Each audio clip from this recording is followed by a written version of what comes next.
microphone? I had it in my bag, just in case. You were supposed to be asleep. I am not a monster, you know?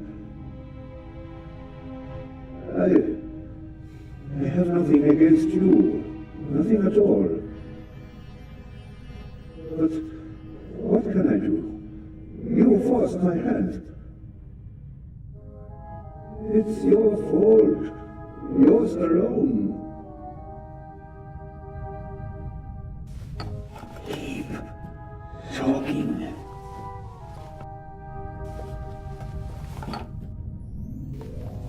Why? Why did the Baroness have to snoop around? Why did you have to snoop around? And that glove there. You want to plant evidence on me, yeah? I left no evidence. There is no trail. And yet you can't just leave me in peace, can you? On and on.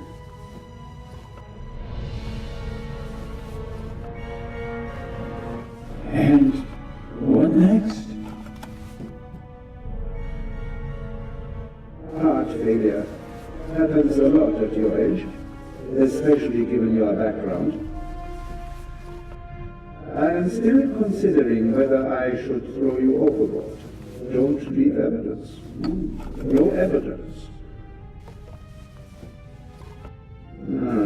But what if I'm seen? My plan was perfect. And then you ruined everything!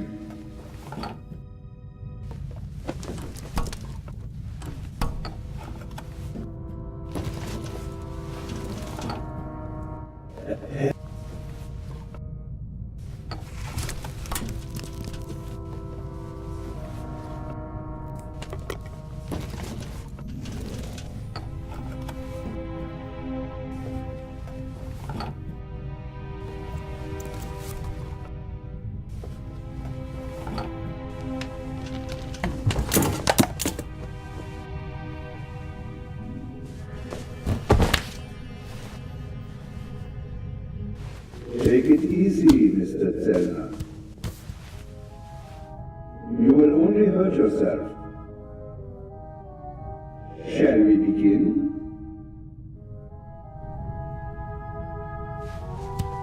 No, please. It's almost over.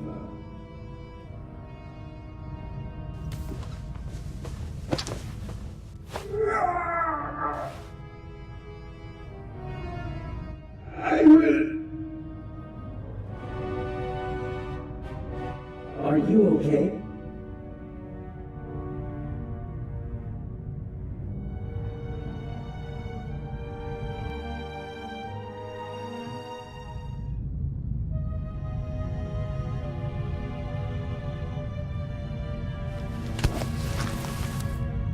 Thanks.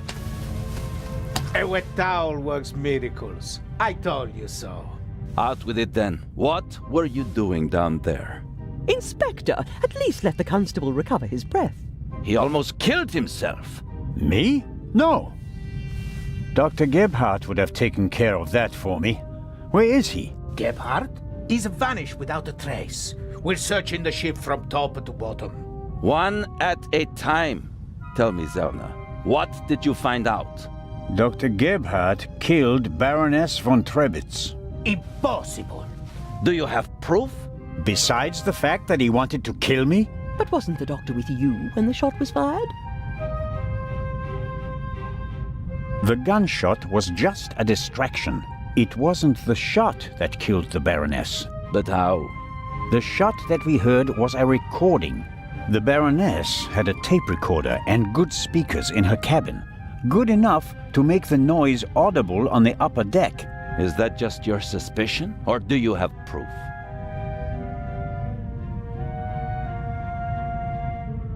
There's an audio tape in the medical center. The reel belongs to the tape player in the Baroness's cabin. And there's a sibling reel in her cabin that belongs to the recorder in the medical center. After a few minutes, there's a loud bang on the audio tape. That's our gunshot. Where did Gebhardt get it from? He recorded it in the cargo hold. His tape recorder has a microphone, and I removed a bullet from one of the boxes down there. And it came from the murder weapon? Yes, I compared it to the other bullet in the inspector's cabin. Of course you did. All right.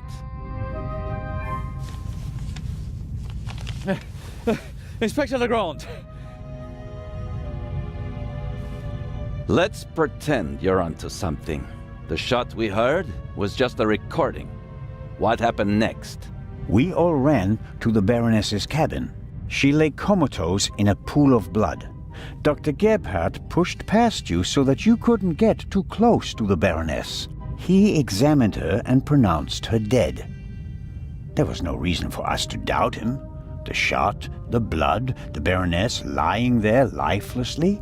But she was only unconscious, knocked out by the chloral hydrate that the doctor had poured into her glass shortly before.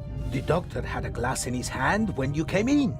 He wanted to remove the evidence, but you gave me the glass instead, Captain de Conti, and unintentionally knocked me out as well. Nonsense. There was blood everywhere. And the Baroness is certainly dead enough, isn't she? Then who did shoot her? And when?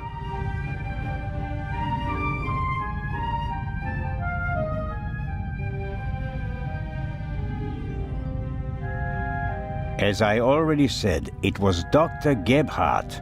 He had the sleeping Baroness brought to the medical center, where he had all the time in the world to shoot her. A fine theory, but unfortunately incorrect. I examined the Baroness before she was taken away. She had a bullet wound in her chest. Besides which, she was already cold when we brought her to the medical center. All the same, it's worth considering the possibility. The doctor was alone in the cabin for a while. When the alarm went off, it was deafening. I couldn't even hear myself. And I found a pillow with burn marks. Could have been used to muffle a gunshot. And the blood? The blood wasn't real. Dr. Gebhardt mixed up a liquid that looked like fresh blood to the casual observer, but the liquid remained red instead of becoming darker and browner from exposure to the air. That meant he had to clean the body and get rid of the bedding. But the blood was already there when we first entered the cabin. Dr. Gebhardt was in the Baroness's cabin before the murder. He hid a surgical glove full of the red liquid under her sheet. The Baroness, dead tired, fell onto her bed, the glove burst, and the blood spread across the bed. I found the burst glove in the medical center. But why did he do it? What was his motive? Inspector?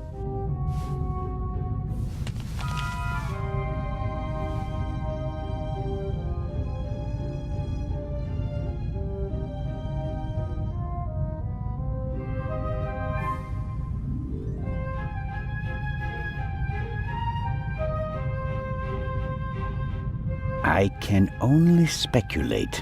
The Baroness spent the day rummaging through her old family photos, and in her diary she wrote about deceased family members. I suspect it had something to do with their fates during the war. The Baroness wrote a warning on her notepad. There is a murderer on board. I don't have proof, but I believe that the Baroness held Dr. Gebhardt responsible for the deaths of her relatives and wanted to confront him in front of all of us. The doctor couldn't allow that to happen, and so he silenced her. No. Do you have anything to contribute, Constable? Confession, sir. Dr. Gebhardt was the Raven. It's all here. He admits to everything. What does it say? It says, "Do you still remember, my dear Nico? The streets were wet with rain and the scent of roasted barley and fermenting yeast wafted over to us from the brewery. A dog barked until your shot struck down the innocent one. After that silence, not a single sound except for my soft steps fading on the wet cobblestone street. They made a hero of you, and I, at last, found peace. At least until the urge returned. Some of us are not made for retirement, my friend. I thought they would assign this case to you, and that thought pleased me. We'd finally find out who was truly the better man. And it pains me now to have to admit that you and your little gumshoe got the better of me. You drove me into a corner, forced me to make mistakes. I congratulate you on your triumph, but no one will confine the raven to a cage. There is but one way out, and that is by my own hand. Farewell, Raven Hunter. R.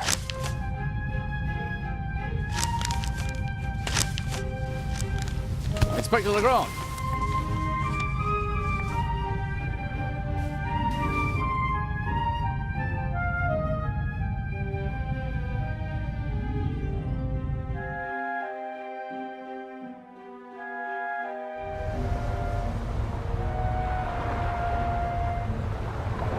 Inspector? I was right. I told them all, over and over again. But no one would listen.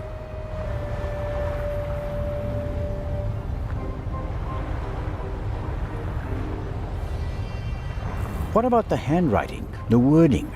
Does the farewell letter match the Raven's other letters? Yes, it's his handwriting, his words. I've read all the Raven's letters, all of them, over and over again. I never thought it was possible. A resurrected Raven. The Raven was never dead. I shot the wrong man. But that man had the stolen goods, didn't he? So he must have been in league with the Raven. One could hardly call him innocent.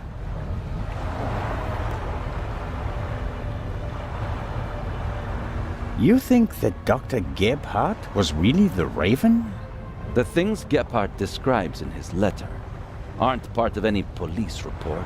Only someone who was there would know them. Couldn't there have been others involved? One of the police, for instance. What if one of them changed sides? Why is it so hard for you to accept the simple truth? There was never a new Raven. There was only ever the old one. And that was Dr. Gebhardt. The modus operandi doesn't match. The Raven was not a killer. Legends are rarely what they seem to be, Constable Zellner.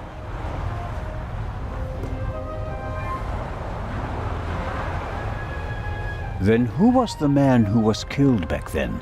William Jackson, a petty thief, committed some burglaries together with his brother. Talented, but not world-class. And they thought he was the Raven. Some people thought it was part of his disguise.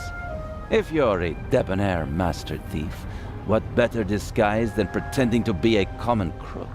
From time to time you let them catch you pulling small jobs, and no one ever imagines you're capable of a major heist.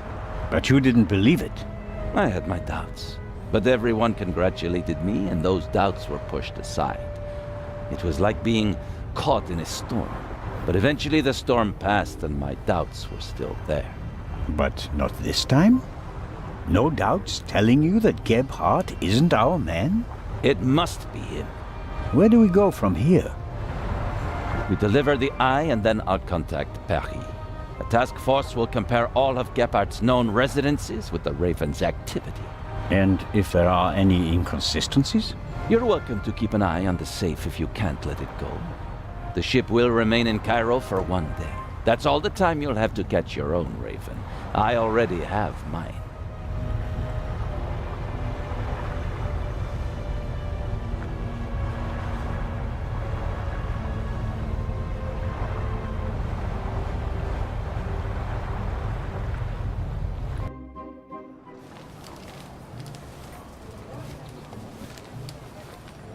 Ah, you're one of Legrand's men, aren't you?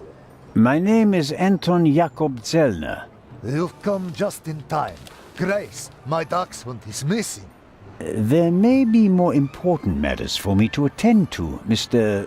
Director Abbas Mokhtar. And Grace isn't just a common dog. She's a purebred German dachshund, a champion.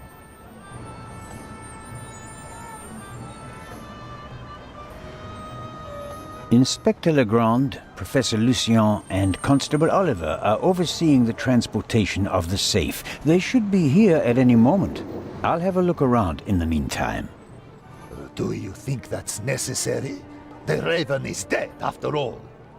If you mean Dr. Gebhardt, his body was never recovered. Nor the stolen eye of the Sphinx, for that matter. It does us a great honor that the Inspector is concerned about us. But we have everything under control. Legrand isn't as concerned as he should be. But I am. Is the museum closed? Yes. Only carefully selected guests may enter the museum during preparations for the gala. And of course, you're one of them, Mr. Constable.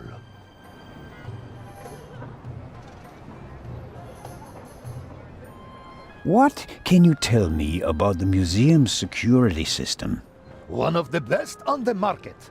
And the second eye will still be exhibited in our special treasure chamber, which is extra secure. Treasure chamber? See for yourself, to the right of the entrance. The eye is as safe as the British Crown jewels.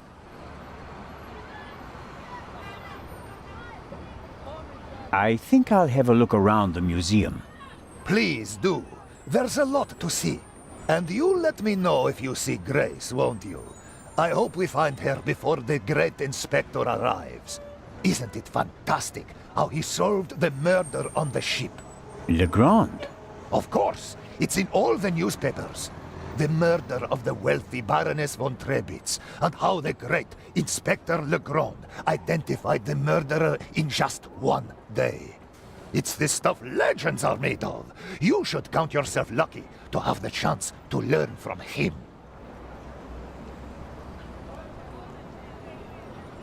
What exactly do the newspapers say? Everything. It's fantastic. Someone on board must have informed the press immediately. Of course, it's a great advertising for us. The reporters will queue up tonight. And it was reported that Legrand found the murderer. Of course! Who else? Well, I wasn't exactly uninvolved. Of course. Legrand surely has assistants, but honor to he who deserves to be honored, right? Well then. Be seeing you, Constable. Grace!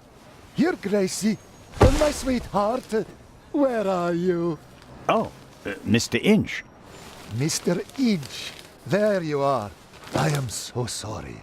Baroness von Trebitz was a good-hearted woman. She did so much for the museum. As you say, sir. And you? Are you leaving so soon? I'd like to go back to my hotel. These last days have been such a strain. First, you sneak into the museum without greeting me, and then you want to leave just as quickly? I didn't want to disturb you, and we'll have time enough tonight. Yes, you simply must come tonight. I wanted to present Baroness von Trebitz with a medal. Now you'll have to accept it. Of course, if you insist, sir. The Baroness paid for all this. Without her, there wouldn't have been an exhibition or a gala. She was very generous. Yes, she was. If you'll excuse me now. Constable Zellner, I want to thank you again for all you've done. You saved me, you could say. My pleasure. See you tonight.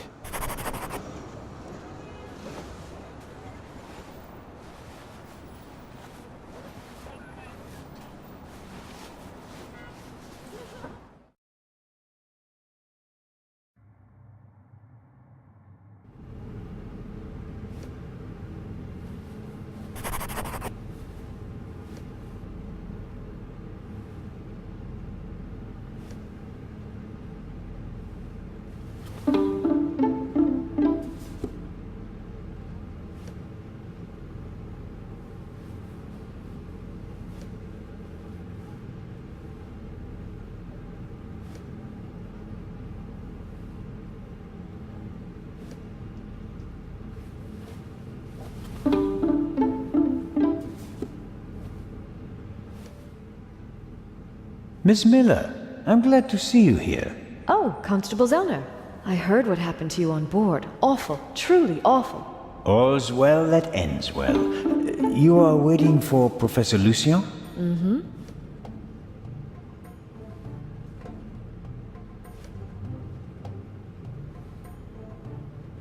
Are there other passengers from the ship here? Oh, yes, we arrived as a group. David Kreutzer, the violinist, was with us. So were Miss Myers and Mr. Inch. He seems to have gotten over the death of the Baroness pretty quickly. He seems positively relaxed. I've met him. He looks on the bright side of life, so to speak. Where is Mr. Kreutzer? He's over in the treasure chamber. Maddie is downstairs in the main hall. I'm afraid I'll hear the sound of something priceless shattering any second. Matt will be careful, Miss Miller. Were you able to find out why Professor Lucien left the forecastle so suddenly last night? No, not really. We only had a brief conversation. He was still very nervous. He was like that on the train as well. Seems to be typical of him. It must be something to do with the burglary at the museum. It really affected him. But he told me not to worry about anything. He said, soon this would all be over. Really? How did he mean that? Oh, I didn't ask him, Constable. Tomorrow you'll be sailing down the Nile, if I heard correctly. That's right. I'm sure it will be an amazing experience. But you don't seem to be very excited. Oh, but I am. It's very generous of Lady Westmacott to invite me, and especially Maddie. He'll learn a lot. But? Well, Professor Lucien offered to join us. Then Matt will learn even more. And I'm sure it won't be unpleasant for you either. No, I just don't know how Maddie would react if Edgar came with us. I understand. I could test the water to see how he'd feel about it. Would you do that? Oh, thank you, Constable Zellner. I'll continue my tour of the museum. Oh, yes, there's so much to see.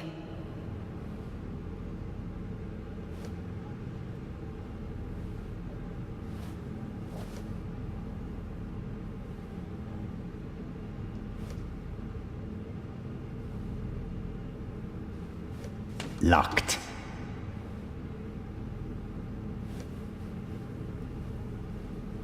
The door is closed if the guard room isn't occupied. That makes sense. Though I would have expected the guard room to be occupied all the time, especially on a day like today.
Several daggers in a row. Their shapes and patterns look timeless, elegant.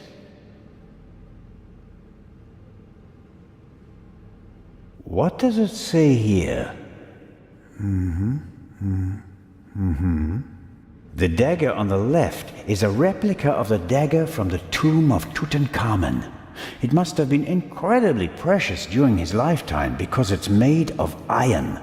Thousands of years before the Ice Age, meteorites were the only source of pure iron. So a star that fell from the sky, bringing a substance that's harder than anything they'd known before, would have been a dramatic event. No wonder they used it to forge a weapon for the godlike pharaoh.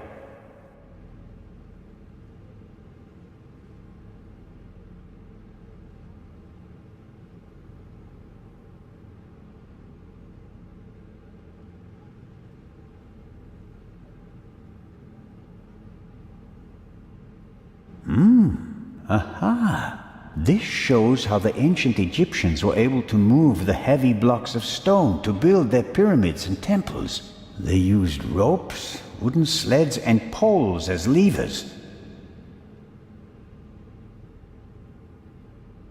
These exhibits aren't originals, of course. They're reconstructed, based on old pictures.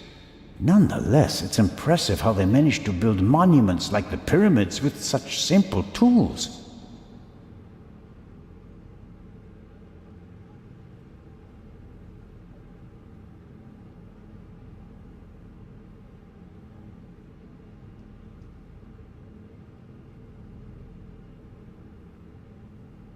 This is Akhenaten, the only pharaoh whose portrait I always recognize. He has a very unusual head.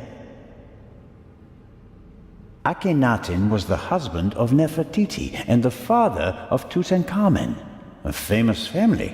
But he went down in history as the pharaoh who wanted to eliminate the old gods and replace them with a single god. The priests took offense, and he died of unknown causes.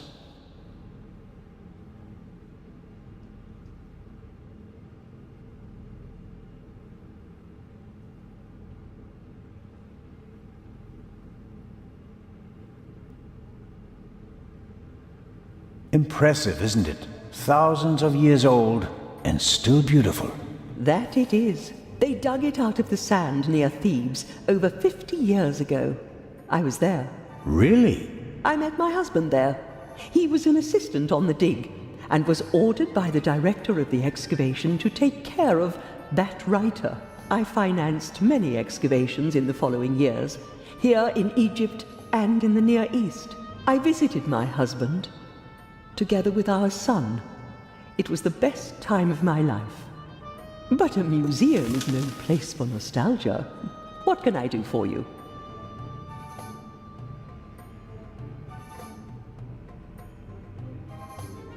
You've had a long and successful life, Lady Westmacott. What's that supposed to mean, Mr. Zellner? That I should be ready to leave the stage? Because I'm not. Oh, I didn't want... I'm here because life is here, Constable. Or was.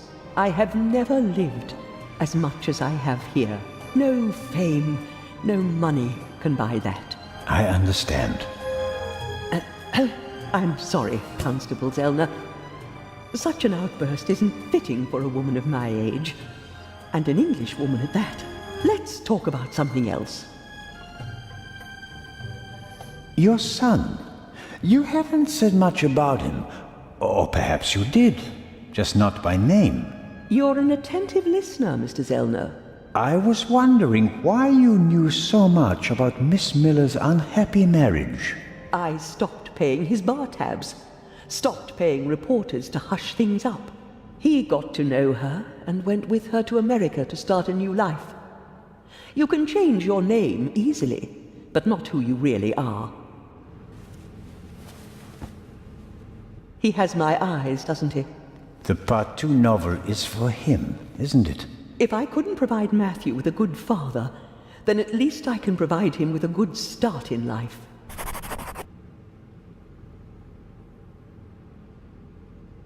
When I was working on the ship, I felt like one of the detectives in your novels. You were lucky. It was an unusual murder. Most murders happen in the heat of the moment or are committed by idiots. They're uninspired. But Gebhardt thought it through. He could have succeeded. I don't know. He made too many mistakes. He couldn't have known that the Baroness, almost unconscious from the drugs, would lock her cabin door. But that was a risk. The plan was too complicated and sloppily executed. You certainly are a harsh critic, Mr. Zellner. He could have shot her on the side deck and thrown the weapon into the sea. With no witnesses, no one would have suspected him. How boring. Or if it had to be a complicated plan, then he should have worked more carefully. Should have thought of everything, had a plan B in place. Maybe he didn't have enough time. He had only a few hours to plan and commit the murder. Still, he should have covered his tracks more carefully. The audio tape, the bloody glove.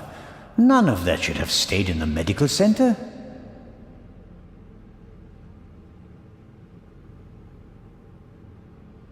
Do you think that Dr. Gebhardt was the Raven? Was? Do you think he's dead?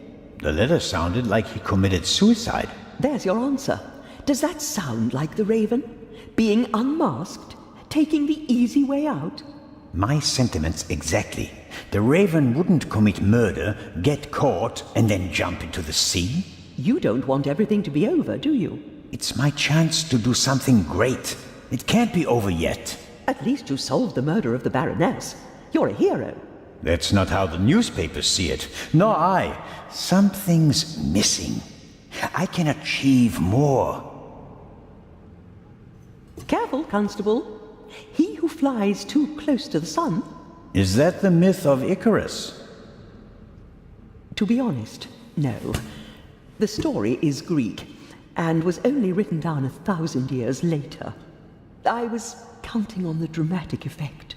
Oh, worked well enough.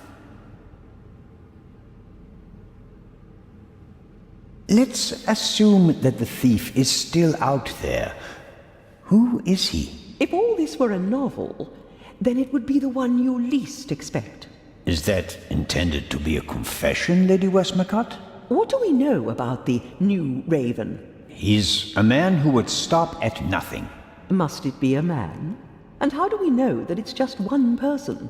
There could be several people collectively pretending to be the Raven. So, we don't know anything. That's not completely true. We know that he or she wants the eye of the Sphinx, and will probably strike here, assuming he or she hasn't already gone. It may be the end of the story for me, Lady Westmacott. Inspector Legrand will arrive soon and send me to the hotel. I'll return tonight for the gala, hoping all the while that the Raven does dare to attempt a burglary. Tomorrow morning, I'll have to return to Switzerland. What an unsatisfactory ending that would be. It wouldn't be a triumphant ending, but it could be worse. At least you'd still be alive, Constable.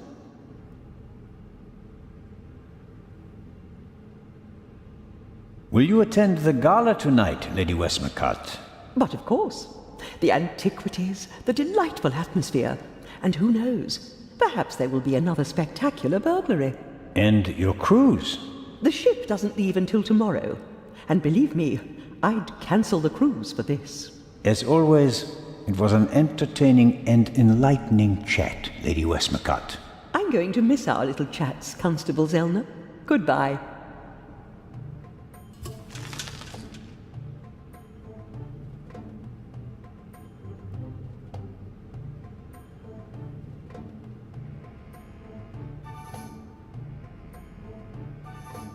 Ah, I've heard of this.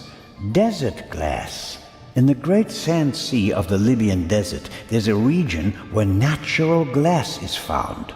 Nobody knows how it formed. The valuable material was often used for jewelry in ancient Egypt.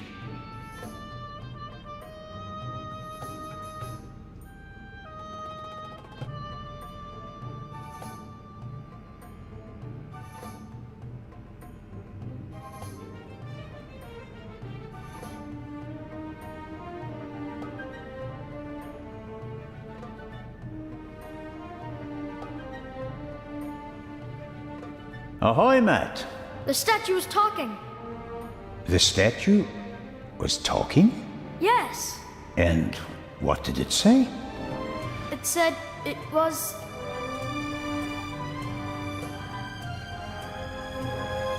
That's a very bad word. I know. And an English one. Don't you think it's odd that an old Egyptian statue speaks English? Don't you think it's odd that a statue speaks at all? That would have been my next question.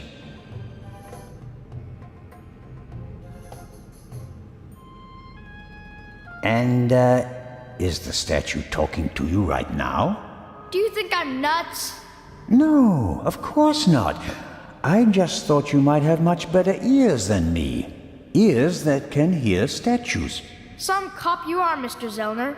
This is a mystery and you're just making jokes. You're right. It's just... Don't you believe me?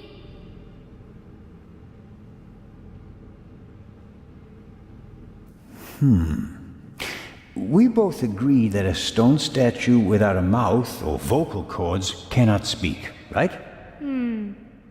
Yeah, I'd agree with that. Okay, that means you heard something else, and we have to find out what or who it was. Roger.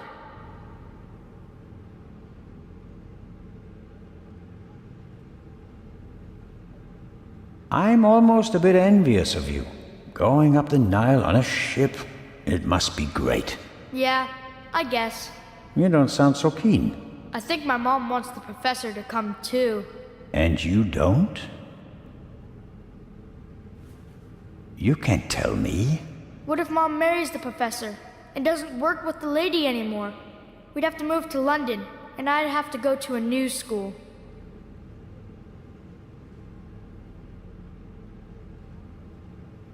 You could tell your mother that it's not okay with you. She'd never do anything against your will, would she? I guess you're right. If I'm stubborn enough, she'll definitely send the professor packing. Thanks! Ah, this we have to see. The eye is coming.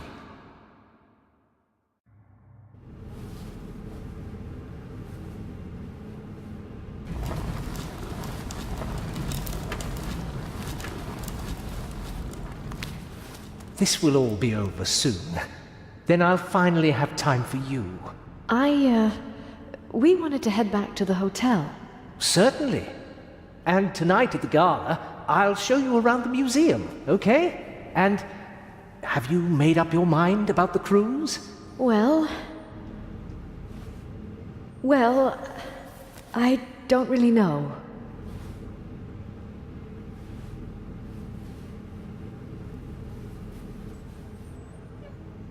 I only see you on vacation, Mom. And now you want the professor to come too? So I'll see you even less? You're right. I'm sorry, Professor Lucien. I think it's best if you don't join us. But Mary...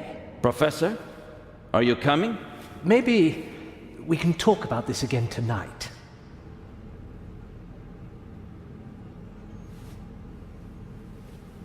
Should we go back to the hotel? I want ice cream. Actually, Mr. Zellner still owes me some.